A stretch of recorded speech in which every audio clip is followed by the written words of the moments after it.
समझेंगे और हमें पूरा पता चल जाएगा कि परिमेय संख्या किसे कहते हैं। तो परिमेय संख्या का डेफिनेशन इस प्रकार है कि जिन संख्या को p बटे q के रूप में लिखा जा सकता हो, मतलब आपको कहने का मतलब है कि जिन संख्याओं को p बटे q के रूप में यानी बटे के रूप में लिखा जा सकता हो, जबकि p तथा q पूर्णांक हो, मतलब उसमें जो है p भी पूर्णांक हो मतलब कोई संख्या हो और q भी कोई संख्या हो, तथा q is not equal to 0, मतलब q जो है 0 के बराबर नहीं हो। जैसे कि p बटे q के रूप में वो संख्या हो लेकिन q 0 नहीं हो, वो संख्या परिमेय संख्या कहलाती है। चलिए अब हम लोग समझ लेते हैं कि p बटे q के रूप में, जैसे कि p बटे q के रूप में यानी अंश बटे हर के रूप में हमें जो है ये संख्या कोई अंश और हर के रूप में होनी चाहिए। जैसे कि ऊपर वाला हो गया अंश और नीचे वाला क्या हो गया, तो हर के रूप में होना चाहिए। लेकिन इसमें जो है नीचे वाला संख्या यानी q 0 के बराबर नहीं होना चाहिए। अगर ये 0 नीचे वाला संख्या हो जाता है तो ये हमारा परिमेय संख्या नहीं होगा। तो चलिए एग्जाम्पल ले लेते हैं और समझते हैं उसको। एग्जाम्पल से हम लोग समझते हैं एक परिमेय संख्या जो कि p बटे q के रूप में होता है।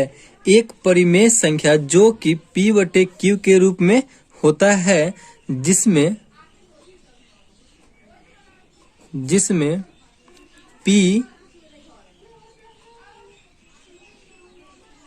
p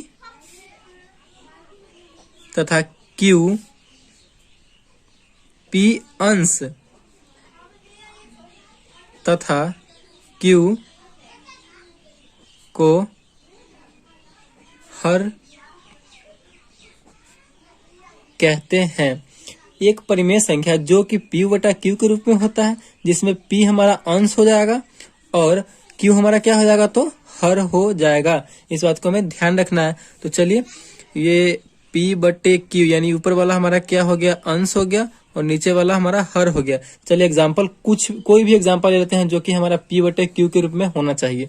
तो p बटे q के रूप में होना चाहिए। तो एग्जाम्पल में हमारा क्या हो जाएगा, 2/3 माइनस 2/5 4/3 माइनस 3/4, मतलब आप माइनस हो या प्लस में हो लेकिन वो p बटे q के रूप में होना चाहिए।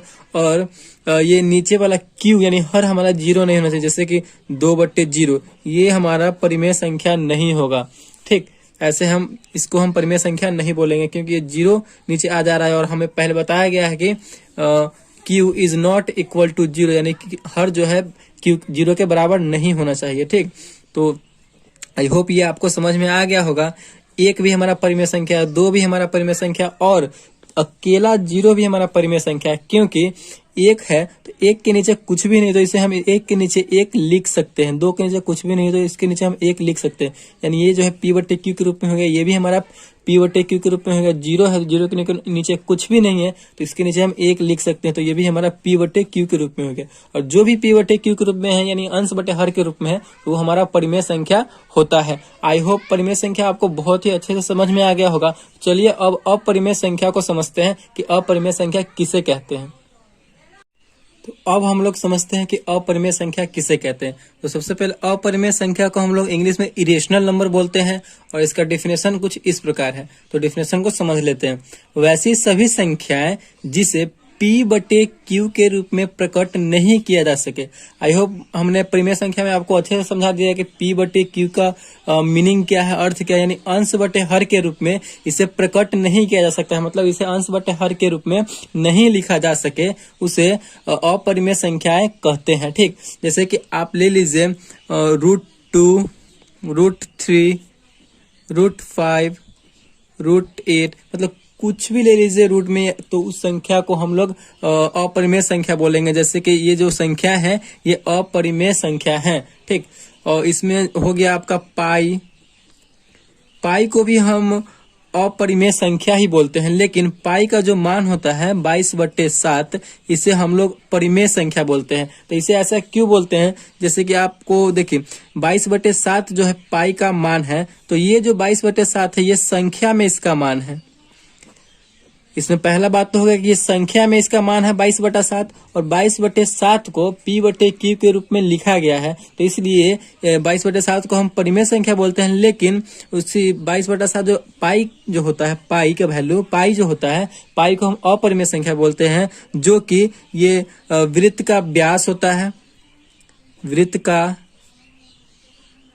व्यास एवं वृत्त का व्यास एवं वृत्त की परिधि, वृत्त का व्यास एवं वृत्त की परिधि का